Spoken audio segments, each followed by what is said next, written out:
All right. Here's some things that you should know about hip hop, and we're going to look at this critically and methodologically. And the methodology is this. Let's sit and watch a video together. We're going to look at 1.5 videos per se from two artists who, on the surface, very much portray themselves as similar. The thug type, you know, the gold, the dripping in chains, you know, the willingness to show their muscles. But that's where the narratives, the commonalities end. Now, they're both hip hop artists. They're both successful hip hop artists. They came in a time when their genre was thick on the bubble. You know what I mean? When hip hop was not just on the rise. LL Cool J, the first artist, came there from the rise, from the point where he could actually be a young star and in a movie about the rise of hip hop. But also, the other artist, 50 Cent, came in when hip hop was actually the most popular music in pop music. You know, so you have a Dr. Dre and Eminem, and they are producing pop music, and they are hip hop artists, hip hop producers. So then there's 50 Cent, who came from not just those artists, but those artists as producers, the Eminem and, you know, the Dr. Dre and all of them. So they both are crests, I would say, of the hip hop wave in their time, but of course they're decades apart. Now I started with their narrative of, you know, hardness, the thug pose, what we would call today, even associated with hoodies and that sort of thing. And even LL always wore his characteristic Kango. 50 Cent, you know, shrouds himself. You know, it's what he does. You know, he's the guy who has on a hood, some clothes, you know, some shorts or whatever, some gym pants or whatever. But all the women around him are naked. All the women around him are in bikini, no matter what the situation, whether he's with the magic stick in the candy shop or whether he's, you know, shooting down thugs. And his song, the video that we're going to look at, I think the two videos looking at the two artists, they bring together many of hip-hop's dominant narratives. Braggadocio. So who are you? Hip-hop is critical. Because it demands that you look at who you are, present yourself and who you are, what you represent, quote unquote. And so we're going to look at LL Cool J's I'm Bad. This is who I am. I'm bad. Versus 50 Cent's Pimp, P-I-M-P. I'm a pimp. You know, as he says, he will smoke anybody. I don't care what you heard. You know, a B.I.G can't get $1 out of me. He's not interested in her for her sex. He's interested in women to exploit them for money, and that brings together the other narrative. He's a dope dealer and a woman pusher. So let's just jump into the video. So, you know, go ahead, put on YouTube, LL Cool J, I'm Bad, you know, original video. The video opens, they're in, you know, downtown Manhattan, I suppose, and there is a black woman, chocolate-skinned black woman, fully clothed. It's winter, or fall, you know, a hazy day in New York. So she's wearing a jacket, she's wearing, you know, large earrings, she has her straightened hair in a bun, she has bangles, and she's hanging, this is the clicker, she's hanging a sign, a poster that says, "Drugs Kill." And the scene that comes up, LL Cool J comes up to her. Her name is Tasha, we hear him say, so she's a round the way girl. This is the background narrative of LL. He gives her a kiss on her cheek. He says, hang up these, you know, flyers so we can stop drugs. So off the bat, they're about stopping drugs versus LL, you know, I mean, versus a 50 Cent who sells drugs and he's a pimp. Then this woman, now the video opens importantly with, we all know that police call, you know, we're on the lookout for an LL Cool J, you know, light-skinned brother, da-da-da-da-da. So he's a criminal. That's another commonality he has with the 50 Cent thug. But look at what he's a criminal for.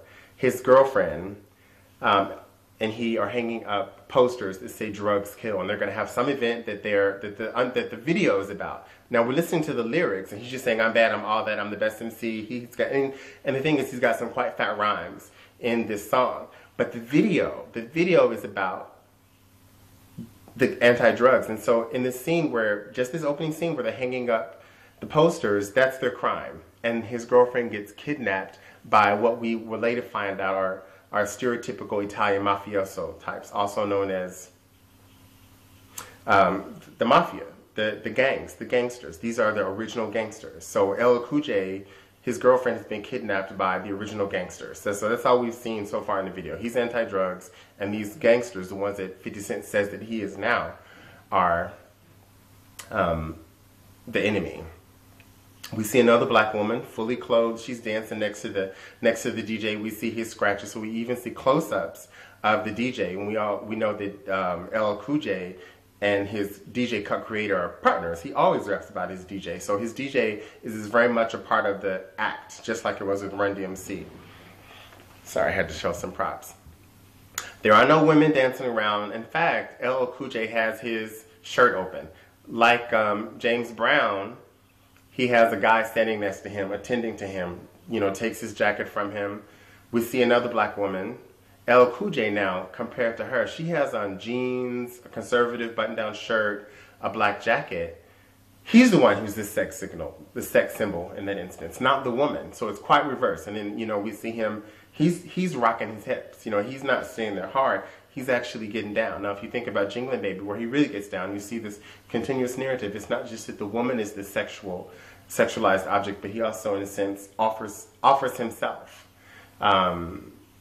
And versus the hard pose today is that the thug, they're a threat. He either, beat a woman down, or he'll beat her, P-U-S-S-Y, or he'll beat another guy down. That's the only relationship he has to the outside world.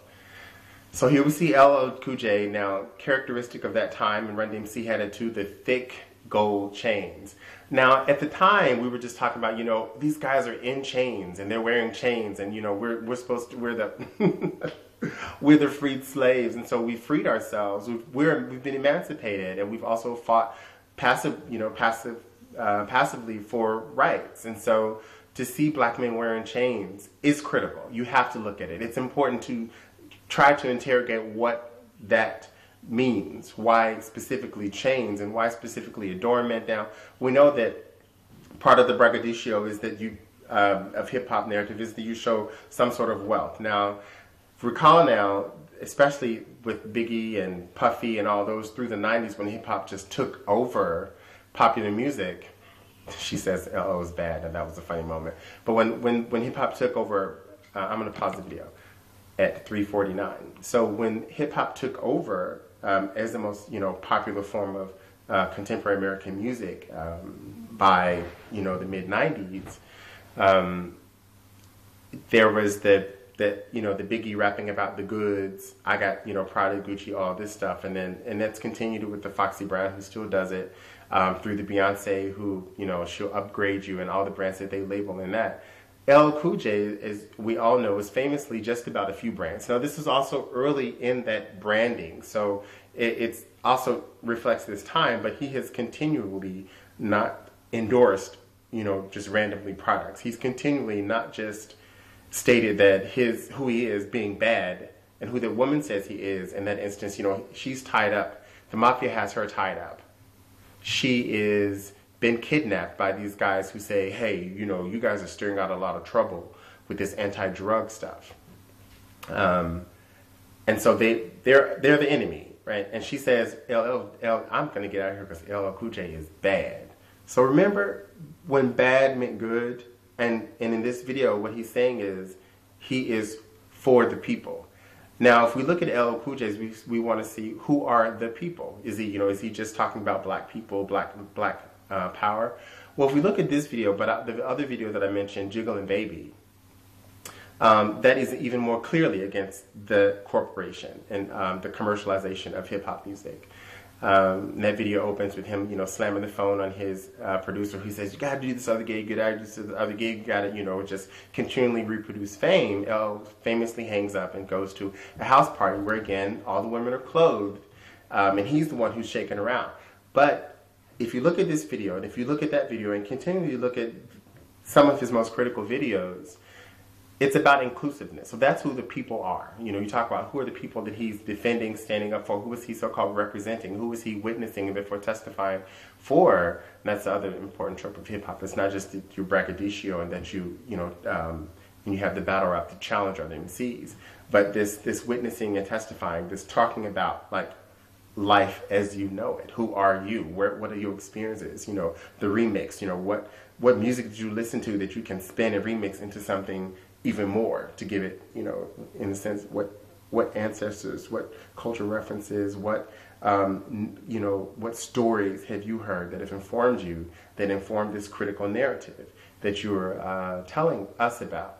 And I say that it becomes a methodology for ethnographic research, because embedded in it is this braggadocio, but that braggadocio is not just, this is who I am, because you have a challenging MC who will come back at you. So you can't just sort of say, I'm just this and that and the other, and it be just made up fantasy or as ephemeral as luxury goods. No, you have to have sincere props for a real battle rap. Now, 50 Cent famously challenged Kanye West when their album dropped a few years ago on the same day. I challenge you, who's going to make more sales? Well, that's what a battle rap might mean today. And 50 Cent may have outsold Kanye for that album. But LL Cool J's battle raps in this song, I'm Bad, and also in the Jinglin' Baby video, where he, in the Jinglin' Baby, where he refuses to, you know, use the word Nigger to refer to another black man in the video, is already not about shooting other people. But he doesn't even say the word. And then you start to say, well, actually, LL doesn't use that word much at all. But on the other hand, the thugs today, that's all they use. So you see just the relationship, their relationship to gender identity is totally perverse from what this earlier, more critical hip-hop was. And I guess that's what I'm saying, is everything about it, in a sense, you've taken the essence, a small essence of hip-hop, and distilled it to gangster. So instead of fighting the gangsters, the 50 Cents become the gangsters. Instead of fighting those who, you know, beat and exploit you, and that system of exploitation reflected in every relationship around you. Instead of that, doing that now, these guys now are, it's S&M. They've just switched the master and slave role, the sadomasochistic role. And they, you know, whip other slaves into subordination. So when you look at these gold chains that LL is wearing, he's actually saying, these chains are for our liberation. He didn't get these chains by exploiting these people. The chains become more of a symbol than just his own. They become his iconography more than just, this is what I'm wearing. Those guys that have come after him are just wearing this because they think it looks cool. But he, in a sense, looking at his lyrics, his imagery, his consistency, he is in a sense saying that this is our liberation. Which makes him a much more interesting artist. And I'm going to just continue to play the video. So remember, he's dancing around. He's actually not just standing there hard or doing the 1-2 step like the rappers today. He's actually moving so fast sometimes that it blurs the video. And he's beautiful. He's got a bunch of boys with him. So, you know, talk about me and my boys, but me and my boys aren't just up to pimping women or shooting and killing each other. They actually go and they fight the drug pushers, so the people who are behind that power. So, as we know, 50 Cent's video, PIMP, is really cute. It opens with him listening to his song that he's about to play on his iPod, and it's really cute, blah, blah, blah. But it becomes so tired because, you know, he has all this paraphernalia, but it just becomes a paraphernalia, Nathaniel said, paraphernalia of suffering. All the first scene is just him and just lots of women. And as I said earlier, the song is not about him having sex with all these women, but about these women making him money. So his only real friendships are with the few men around him, and other people he just wants to kill. In this video, he actually joins, you know, the hook of this song is, you know, no Cadillac, no perm. And so he actually joins a so-called, you know, mafia of other gangster pimps like Snoop Dogg. So in this remix of the video, Snoop Dogg and other, you know, long-haired, you know, alligator shoe-wearing pimps with gold chains make their appearances in the video, and they accept him into their ranks even though, you know, he's the modern thug. And so, again, you listen and you watch and you wait for something critical to happen, But they don't. I'm about to show you how my pimp hand is way strong. So, you know, they just exploit and abuse women. That's all they do, through violence, and then they smoke drugs and eat and chill out, and that's all that it's about. Now, the question at the end of this is not just who or why is this the dominant narrative of hip hop today, but who are the people who want to see this? What is it about so many people around the world that look at black people and they only want to see that? They don't want to see my stuff, not as much. They don't want to see, of course, as I mentioned earlier, the LL Cool J's or any of the more critical rappers. They want to see this. And that's the real question, is you sitting there watching this video, what is it about you who finds this the most delicious, interesting image? That this form of transgression, the most oppressed individual in the society, in some ways. Because the rates of prison for black men like me from this part of the world are low life expectancy. I mean, and yet this is our dominant image in the public sphere, except for now Obama. I mean, I could say other people in other spheres of popular discourse, and now we have a few celebrity intellectuals that are back in the game.